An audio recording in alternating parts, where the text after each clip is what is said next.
हर एक विश्वासी के लिए यह आवश्यक है कि वे अपने सुकर्मों के द्वारा, अच्छे जीवन के द्वारा ईसा का शिष्य बने।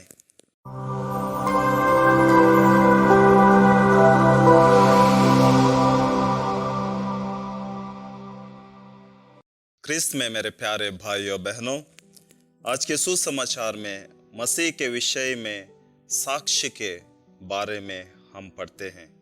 प्रभु यीशु कहते हैं, मुझे किसी मनुष्य के साक्ष्य की आवश्यकता नहीं है, क्योंकि प्रभु यीशु मानव से उत्पन्न हुए नहीं, बल्कि सारे संसार के मुक्ति के लिए भेजे हुए ईश्वर के एकलौते पुत्र है।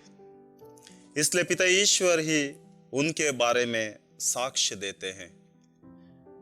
प्रभु ईसा के बपतिस्मा के समय स्वर्ग खुल गया और पवित्र आत्मा कपोत के रूप में ईसा के ऊपर उतर आया और स्वर्ग से यह वाणी सुनाई दी, तू मेरा प्रिय पुत्र है, मैं तुझ पर अत्यंत प्रसन्न हूं। सबके सामने पिता ईश्वर ने प्रभु ईसा के बारे में साक्ष्य दिया।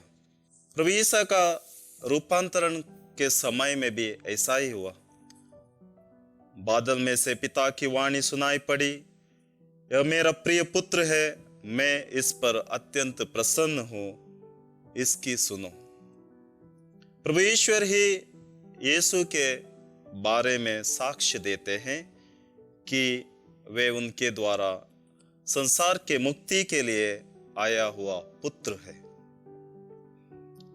और दूसरा साक्ष्य है कि प्रभु यीशु का कार्य अथवा मिशन, पिता ने जो कार्य मुझे पूरा करने को सौंपा है, जो कार्य मैं करता हूं, वही मेरे विषय में यह साक्ष्य देता है कि मुझे पिता ने भेजा है। प्रभु यीशु आत्मा से अभिषेक होकर दरिद्रों को सुसमाचार सुनाया, बंदियों को मुक्ति, अंधों को दृष्टिदान, दलितों को स्वतंत्रता और मृतकों को जीवन दिया। यह सुसमाचार से हमें क्या सीखने को मिलता है?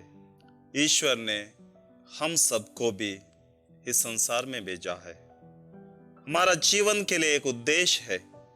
हम सब हमारे सुकर्मों के कारण अच्छे जीवन बिताने से ईश्वर के पुत्र पुत्रियां बन सकते हैं। हर एक विश्वासी के लिए यह आवश्यक है कि वे अपने सुकर्मों के द्वारा, अच्छे जीवन के द्वारा ईसा का शिष्य बने। हम प्रार्थना करें कि हम पूरे जीवन में एक सच्चे विश्वासी का जीवन बिताने के लिए प्रयास करें। आमीन।